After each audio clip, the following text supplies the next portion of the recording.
Hello, all you hardcores out there. How you doing? Rusty from Poker's Corner. The biggest gob in sport. I say the things on here that nobody dares say. Isn't that right, Aaron?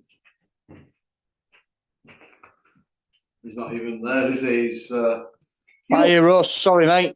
you You know, got me? you look like John Fury on that picture. Have a look. Oh, you are big John Fury. Yeah, the titty man returns.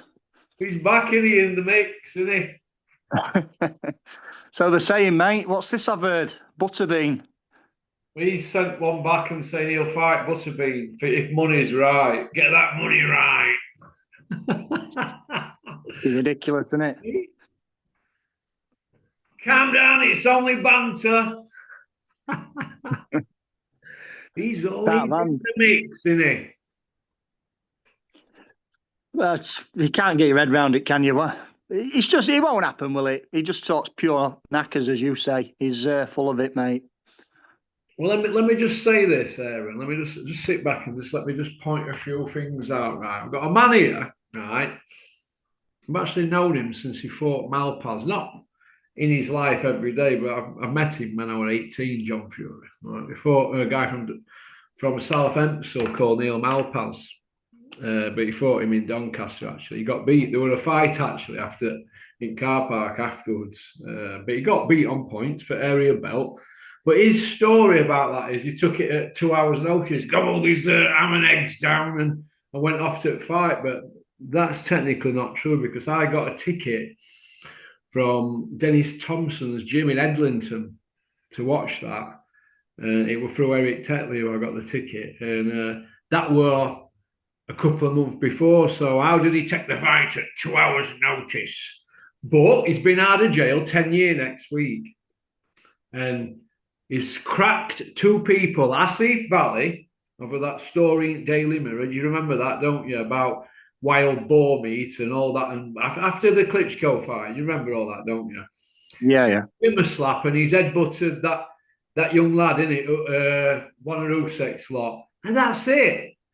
But if you remember, me and Mickey Fio, I had a grand in my draw for well over 18 months. And every now and then I'd go, 100 and 0 on the hard road. MI5 are watching me from the moon. No, they're not. You sell Renault Kangos from a traveller camp. So MI5 are not interested in you. Here's the £1,000 for any one of them 100 and 0 that not knocked out on the hard road. Any single one of them, come on here, show me proof and take this grand off me and Mick. Not one person came. But not one YouTuber put it on them about these missing 100 people. Maybe they're still on Butter Moon and they need Apollo space launcher to come and pick them up. But then we've got his book out, My Life as the Head of the Fury Bare Knuckle Family. Well, which one of them's a bare knuckle fighter? Which one? There's none, is there? Which one? Can you point it out? Can you point it out to me? I don't know a single one, mate, to be honest with you, but I did actually know Neil Malpass. I trained with Neil years back. So RIP Neil Malpass because he passed away not so long ago. Yeah, and he did, and he owed me 3 bags. I'm never going to get that, were I? But he actually came up some years later and apologised about that, and he wanted it to put it right. And I was with Dennis. He'd emailed Dennis when I worked for Dennis, and Dennis says, "Oh, an email off this guy." I told Dennis, "What had gone on? What had gone on?" Dennis says, "Right, get him up to the gym, and we'll work it so you get that dough back." And they're not getting that off him. So anyway, his lad, who I think he's doing it back in 13 years or something, Nick, for some death by dangerous or something, wasn't he? Connor, yeah. Oh yeah, his lad came up and we put him in with, I think it was Dan West. I'm not sure, but Fuki put him in with him, and he could really whack and all that and blah blah blah. And he'd done a bit of MMA, but Dennis said he was raw. So Dennis gave him a chance. I said, "You've got to come up here. You're going to live there opposite Jimmy. We're going to stand it all, and you're going to do 6 months. Then I'm going to put you in a couple of amateur fights, and we'll see how you go, and then we can go pro." But they wanted the money and all that, and what are the kudos for being a professional fighter and that. But at that time, Connor were already a young kid. He were already driving around in an M3 brand, a year old or something, M3. Do you know what I mean? Mm. Kind of thing. So there were no hunger there. If you do you know what I mean? Kind of thing. And Yeah, he had a couple of sparring sessions, and he had one with Nicky Smedley, and he got clipped there, and he turned away, and I think that were enough for this. This was some time after this. This were about a year after the Dennis one, after the Dennis trial. He came back on scene, and he got hit in solar plexus off Nicky Smedley, and he turned away in the ring, and then turned back up. He said, "But it's too late once you've done that, isn't it?" And I think he were maybe one of them that liked to dish it out, but didn't like getting clipped. But we were a nice enough kid, and we got on all right in that. And yeah. a long road of ahead of him. In fact, they took him back to court, put years on his sentence. I've heard. I don't. I've heard bits and bobs. I don't really know He too got a much 10, about I it. I think know he they got. upped it, didn't they, or something? Yeah, I think he got. I think they tried to appeal and it got put up a bit more or something like that. To about 13, as you said. But I trained with Neil quite years back at in Bentley. Yeah, But on Hunt Lane, his next door neighbours upstairs in a yeah, yeah, brick building. Innit? I've trained there with him myself. Yeah, I know what it is. Yeah. yeah. Put you through it, didn't he? Yeah. Old school though, mate. That's the I was difference. about Like these. 29 then, actually. So I'd be all right training like that now, but from like 30 till about, I don't know, 40. Like, I just didn't handle money very good, I think. I was pigged out. But yeah, Neil were all right. Obviously, he's gone now, isn't he? But he's from over your way, in his Southampton. Yeah, he's. I mean, he fought that nutcase, didn't he? Sykes beat Sykes, and Sykes tried to nut him in the ring, didn't he? I've heard about it. I don't know ins and outs, but yeah, very capable guy, and still boxing in his 60s, which is what we're seeing a lot of, isn't it? These old fighters coming back and still at it, and he was He still did at it, Neil, up colour at into his Skeller 60s. Grange, didn't he? Yeah, yeah, yeah. I'll tell you as I'm all past. Well, I could tell you loads, but I'm not going to tell all of them until I get my son arrested. I'll tell you one. Him and Paul Sykes are coming down.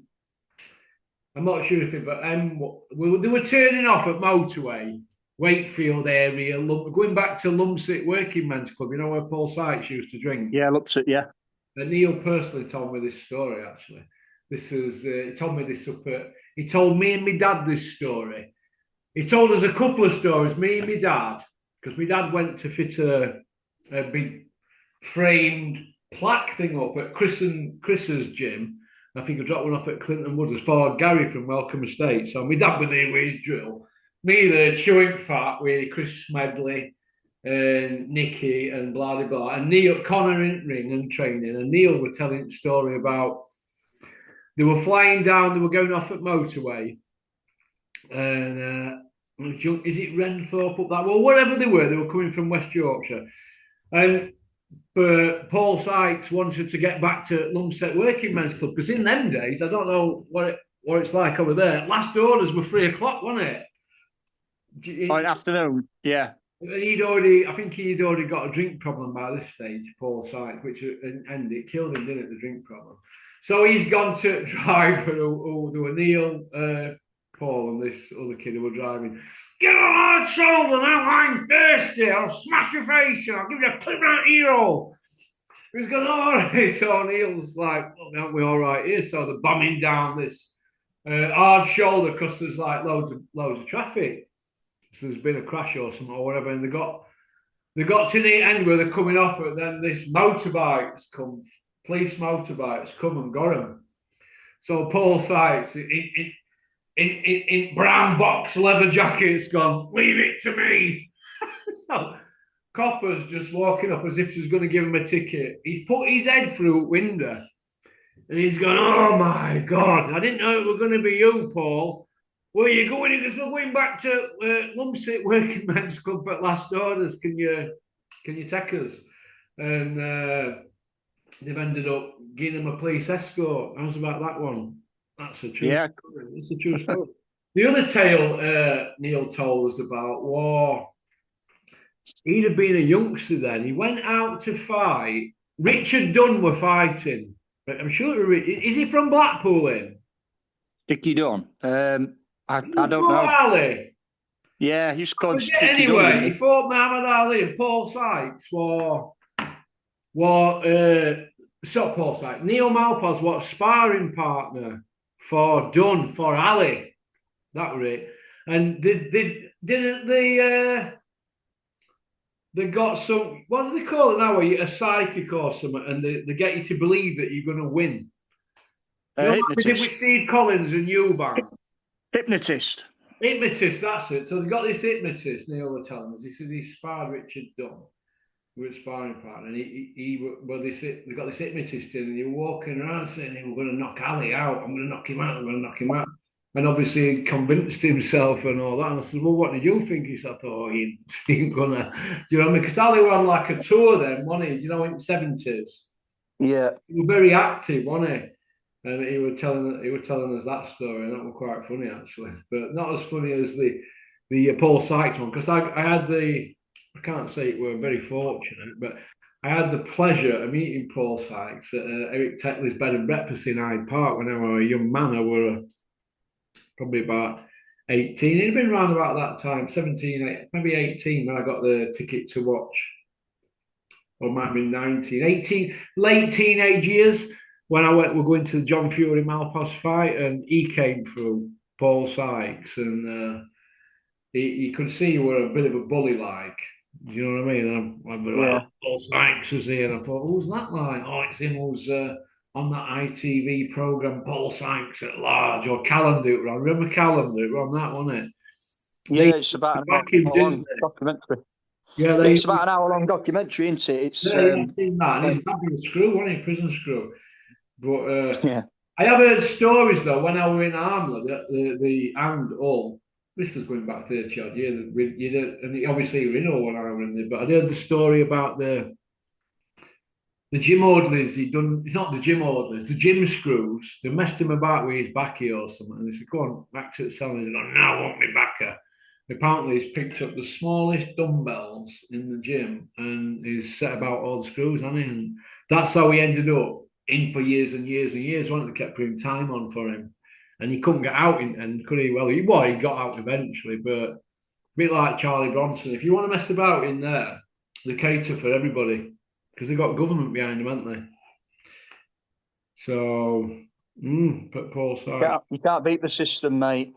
You can't beat the system, can you? Right, let's get back. That was a crap story, that from me. I tell them good though, but it's a crap boring story. I still never got my free bags, did I? Right, let's get back onto business. Dave Allen, the White Rhino, against Makhmedov. Has gone from Parker, Wilder, Joshua, now Makhmedov at Sheffield on October 11th. Rumoured. What do you think to that, Aaron? Well, I seen he'd had a list of about 4 or 5 names, apparently, Dave Allen, and he's turned around to Eddie Hearn and said he wants Makhmedov because he's petrified of him and he'll train for him. So he can't. He still knows he can't get himself up to train unless he's petrified of somebody. That says it all, doesn't it? Listen, mate, you know when he was 6-0, we fought that French guy for Dennis. After that, Dennis went, collect your cards. Can't keep rocking up unfit. Now, when he turned pro, he was 232 pound, right? And he's not 232 pound now. So where's the other 2-3 stone come from in 13 years? You know, inactivity and not motivated, eating wrong food. It's all there. But he can sell his arsehole on social media to get out there. For me, there's a fine line between a gimmick fighter and a professional fighter. And I think he's stuck in that middle bit, isn't he? Do you think? Yeah, I'd agree with that, mate. Yeah. I remember when Dave turned over, he had a great physique on him then. You know, he looked like he was carved out of stone. 100 metres. Ask anybody in Doncaster. I think he's got a school record at Ayfield. He has. 11 seconds dead, mate. 100 metres. Wow. Oh, he's an athlete. He's a proper athlete, but he doesn't want to live the lifestyle. Not now. That's years of excess, Russ, isn't it? It's laziness. Yeah, catches up on you, mate. But 13-year pro. But if you look at since if you look at his last 10 fights in one boxer, it's all there.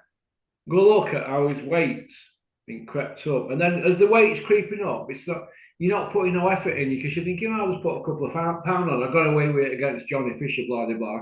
But go have a look at what he weighed against Lucas Brown, his best win on paper, 244. Yeah. And then he thought, I'll be lighter for David Price to stay out of weight at big shots. Came in at 241 and a half. But so he's still put another couple of stone on since then. And that's when everybody said he looked fantastic and in great shape and all that. And he's carrying that 2 stone of blubber now. So, but it's like 2 free stone, isn't it, since he turned pro. So good luck to him. He deserves some good money because of what he did with Matchroom. But like I said, who's advising him? Because you can't keep putting his name in the mix with Joshua, Joseph Parker and Wilder in interviews, Eddie Hills, and then what? Then what? Mac Madoff, we ain't going to do a ticket. It'll be cheap as chips to come over here. Do you know what I mean? And how they're going to sell that show anyway? Who does tickets in Sheffield? They're going to have to bet. Eddie's going to have to get the begging bowl out to Ryan Rhodes and his fighters because he's got Fruity's fighters, hasn't he now? And a couple of other people out there, Glyn Rhodes, there'll be Dalton Smith's lot. He's going to have to go to town on them. Like, why don't they get Dempsey Whale on there? He's undefeated. What is he, about 13, 14 and 0? Why don't they get him a fight on there? He just tickets. I'm just saying. Was it Barnsley lad in Sea Whale? Barnsley, Sheffield. Yeah. Minutes. Yeah, I mean, I've said it before, mate. They could have a really good show if they roll South Yorkshire lads. And obviously, I mean, Terry Harper's going to need a date soon. She's just had that dinner lady. So they'll probably stick her on card. I don't know. She's not working with GMB now. What they'll do now, right, is this. We're at the stage now with boxing where promoters are not allowed to do this, but they do it. Eddie will sit them all down so that we're going to. You're not what you were as regards ticket selling, but we're going to give you this but much to fight, and we'll give you a deal on tickets. And Eddie might offer them 50% on tickets. I don't know. I don't fucking care, to be honest, because all that we used to see were Terry ticket seller Harper from Fruity's posts on social media, which every single one he put out with a lie. He was supposed to be going to fake me money at Mick Wales' gym. I've got a screenshot here. I've just been looking here for some old porky thumbnails. And I found his Twitter thing here. Yeah, we can arrange that at Mickey's Athletic. Well, I'm still fucking waiting for it. That was 5 years ago. Do your rip. I might bump into you on landing one day if I get into trouble. If I bumped into him in prison, he'd have nowhere to hide, mate. It'd be awful for him. There'd be no mercy shown by me, honestly. But if you don't like somebody, you don't like somebody, do you? He don't like me, and I don't like him. Well, that's it. I hope he gets a big sentence. I'm only saying what people who are his mates are saying, but they're not going to say that, are they? I'll come out and say it. I don't fucking like him. Some people you just don't like in life, isn't there? You know, when they stick that knife in your back. On the phone to Dennis. I'm sat there, I heard everything. I thought, and then they ring me up after and they go, "How are you? All right? Where are you? Oh, I'm just at home and I work. Oh, to see if you're all right. I was checking where I work. How can you trust somebody like that, Aaron?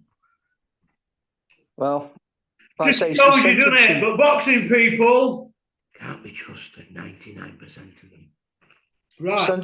Sentencing soon, isn't it? So we'll see what happens there. He's sentencing soon, isn't it? So we'll see what happens there. Pillar at Community, they're saying, aren't they? All these little merry men and all these little Klingons. Let me tell you this. They're like that now, praying to God. They don't get double figures. They will be like that. And if he comes out with a 6 or a 7, and I've got somebody who I know from Edlington doing a 12 on a guilty for the same charge with the same group. So if there's some consistency, and I think there will be on this, he'll be looking at some. You're going to get some. But if he don't, whatever, he's still going to have something to do, isn't it? He'll be a different person when he comes out. Mr. Humble. You know what I do? You know me now, right? You know when I used to get sentenced there? And this is true. And people come to watch who I knew, and they know who they are. Most of them shithouses. I'm sat there looking, and I sat it back at court, and having a sandwich and that. And on my first visit, I said, "What will have about a back at court? Oh, yeah, got a sandwich and caffeine. That. Well, why are you bringing a fucking flask? That should be me. I should be going to watch Fruity at court, shouldn't I? With a flask, a cocoa, and some penguin biscuits and a sandwich." So people used to, and they used to say, one day I'm going to be sat at back at court when someone else is getting sentenced. Right, let's bowl straight into this one. Right, we spoke about Big John Fury, didn't we, earlier? Right, about the 100 and 0 on the hard road, and how him and Joe Egan. Joe Egan, how long's he been retired? Oh my God, he's a 3-1 ex-pro, isn't he? I want to know when they're going to get a fight, these two. When do you think it is, or do you think it's never going to happen? Do you think they're just them people that like to talk about it? What do you think, Aaron? I think Joe Egan will stick his name to absolutely anything for a couple of quid. He's washed up. He's spent years and years and years pretending he's Mike Tyson's best pal. And he's desperate for a bit of cash, mate. He's a desperate man. Well, if you look at their records, Big John Fury, big fighting man that's knocked 100 men out on the hard road, he's not got a stoppage on his record, and neither has Big Joe Egan, this roadman killer. A pair of them have not got a stoppage as a pro boxer.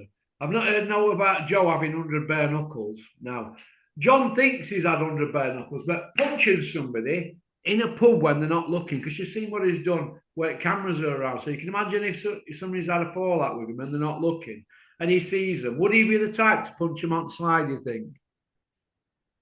He certainly comes across that That way. doesn't mean, though, that it's a straightener or a bare knuckler, does it?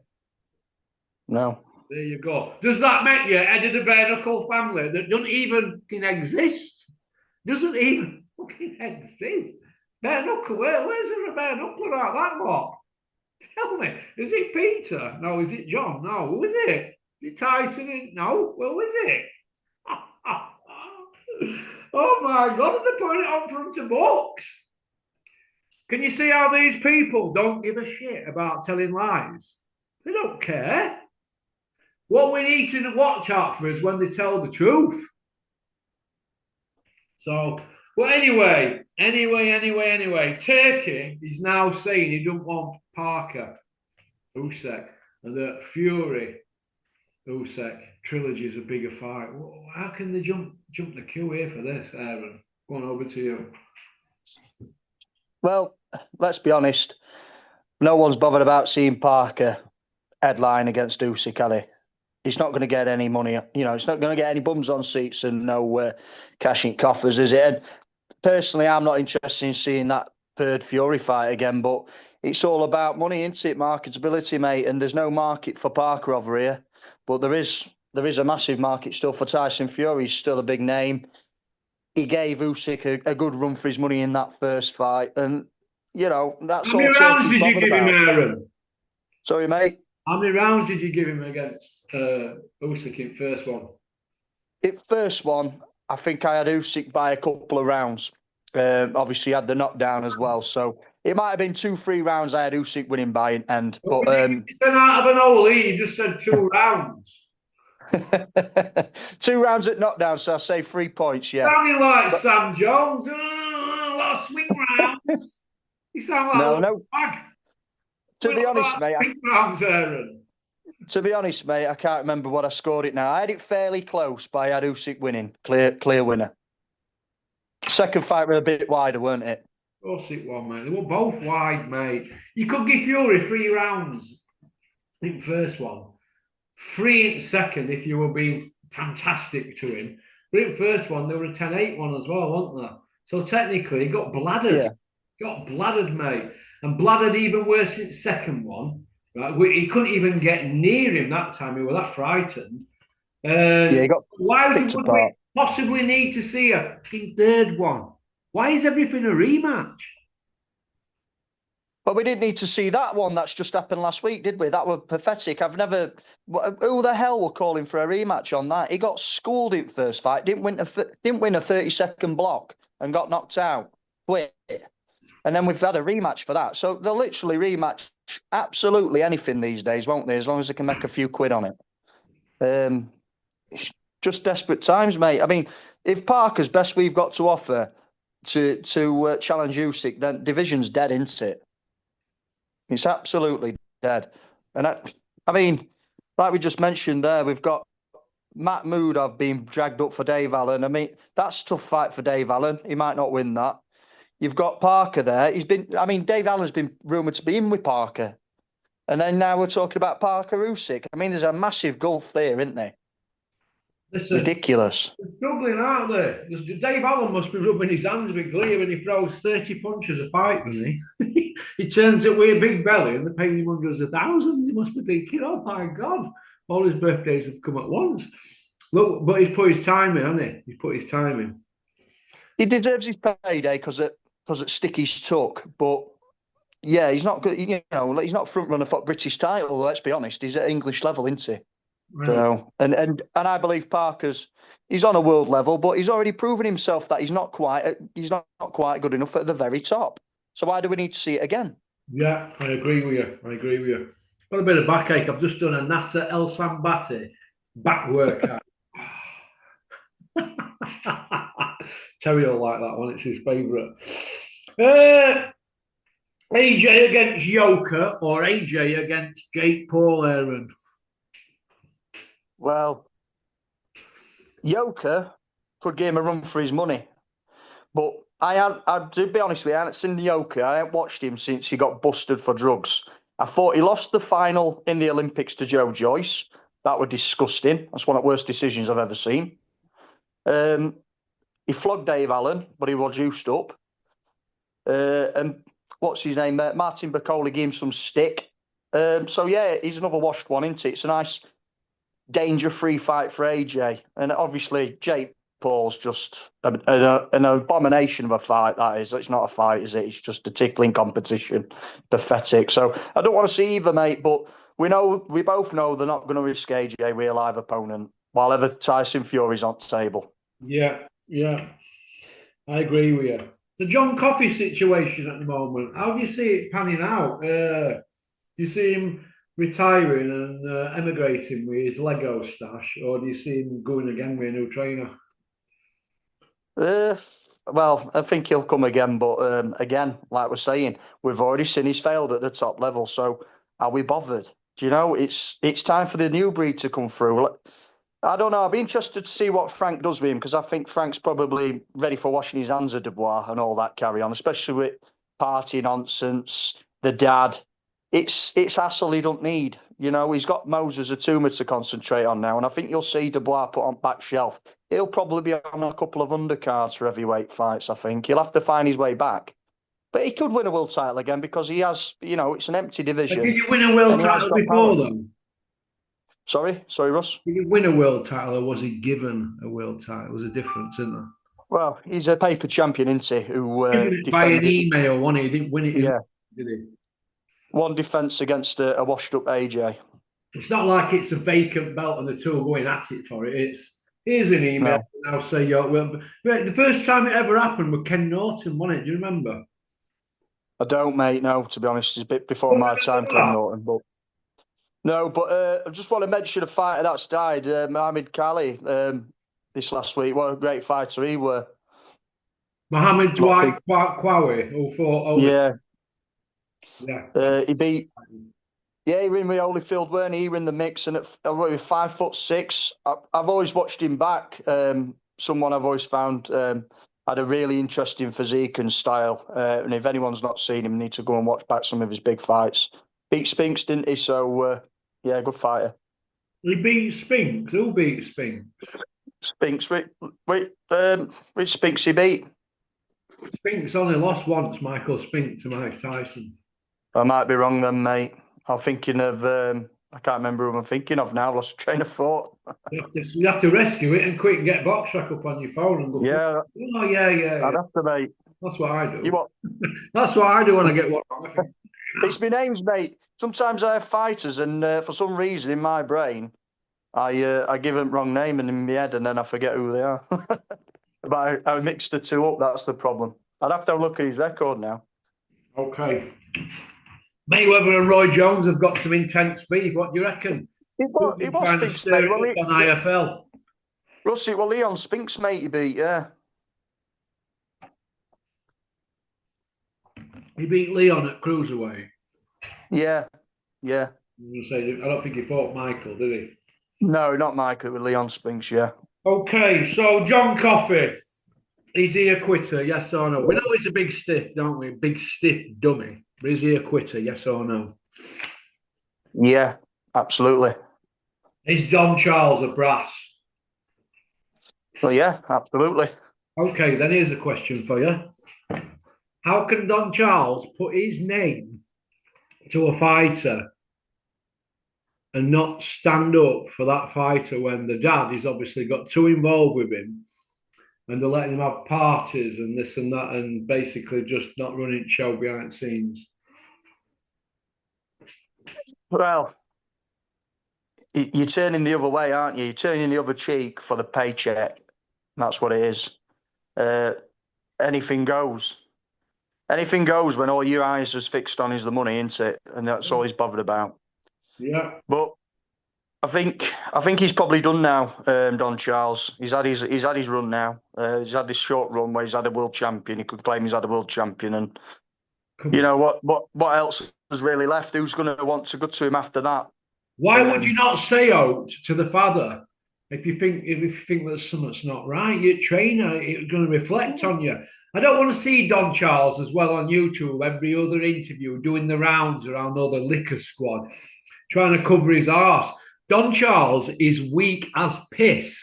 He's not a man. He goes on about God fearing this and God fearing that, and what's right is right. Well, why couldn't he do what Mark Tibbs said? And Jimmy Tibbs, when that Stan Dubois were trying to dictate Mark Tibbs, they went, go and get your son off. That's not how we work. Shane McGuigan, he'd had enough of it, hadn't he? That father getting his spoke involved. Trying to tell Tibbs and McGuigan's about boxing. Couldn't make it up.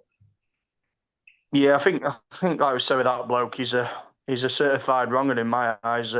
Yeah. Just from what we've seen with homeschooling, like we mentioned, with a sister, she's had to get on her way now and leave him, get out of his way. I think they've had a big bust up there, haven't they? And just generally, he's just too involved. How any trainer can allow him in corner, screaming and shouting like he knows what he's on about? He hasn't a clue, do you know?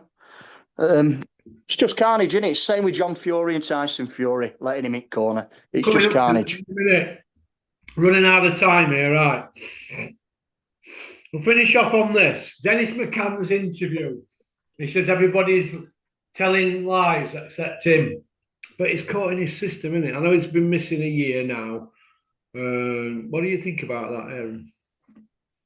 Well, I think he's telling porkies. I think he's a liar. But as I said, I had my little list, didn't I, a few weeks back where we had the 6 fighters on there. He was mentioned as one who had failed the test. There were 3 other names. There were Tyson, Huey, and Billy Joe. And then we had a couple of guys who had suspicions around them who've been inactive in Felix Kashanopi Price. But I'm going to throw another name in the mix now as well, someone who's very inactive, and that's Willie Hutchinson. So Willie Hutchinson has not boxed now for 11 months, coming up a year since he's beaten by Buatsi. He's ranked. He did well in that fight, didn't he?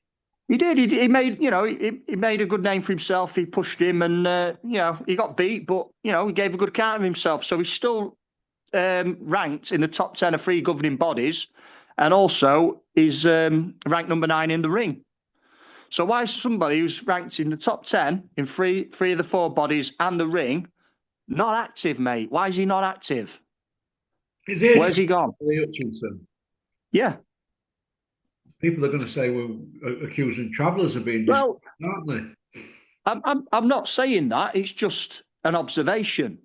It's another fighter as well who's boxed at some point in his career in the Ingle Gym. And I've also noticed in his past, from November 2022 to May 2023, he was inactive as well. So it's not the first time Willie Hutchinson's gone missing in his career. It's just suspicious. Ingle Gym. Yeah, I mean, we can't pin anything down to that, and this is not related, obviously, but in when he was inactive previously, I believe he was at that gym. Well, he's got T-shirts out now, hasn't he, Flex? He's selling T-shirts, cookbooks and T-shirts. What is he doing with that? Is he training any fighters, though? That's what I want, any professional fighters. Why are professional fighters not going to Flex? He's an Ingle. Okie dokie. Another thing with Willie Hutchinson, mate, I've just looked at his career earlier on. He's only had 20 fights since 2017. He's another one who's not been brought through properly, really. 2.4 fights a year. That's not good, is it? No. Very, very inactive. He's still a young kid as well. How old is he? Late 20s? I think he's about 27 now, yeah. He might not be that old, actually. Plenty time for Willie, isn't there? I thought he did well against Buatsi, but you were a bit too seasoned for him, Buatsi. I want to see him in with Mr. Ben Whittaker. That's what I'd like to see. Let's see how good he is. Then win Ben Whittaker. Who's he got next? He's a boxer fighter, mate, isn't he? They've all gone very, very quiet at boxer. Where's he going to end up? I think they're just all going to leave him, and we might not see Benny from Crossroads again, mate. Where he's looking good. Well, Ben Shalom, he can piss off. He knows what he's doing. Well, he dined out on Sky. They were mentioning the other day as well that a lot of these contracts I'd written into them that if they weren't featuring on Sky Sports, they could cancel the contracts. And it looks like Azim's going to leave as well because he's not got any network sports TV network now behind him at all. So I wouldn't be surprised if we saw Azim and Whittaker leaving the next couple of months or weeks. Okay. All right then. Well, listen, Aaron, thanks for coming on. But always remember, all you people that are watching, it's only a bit of banter. Look at big man there with titties on there. John Fury, the titty man. I love it. Oh, you want to say, Aaron? No, mate. I'm just going to go to the gym myself now and get a sweat on, mate. And then Can't you go in the morning? Can't you go in the morning, yo? I had some on today, mate. I do like to train early morning if I can, but sometimes it's not possible with work and whatnot. You know how life gets you. But as long as you get it in, mate, that's the main thing, isn't it? Consistency is the key.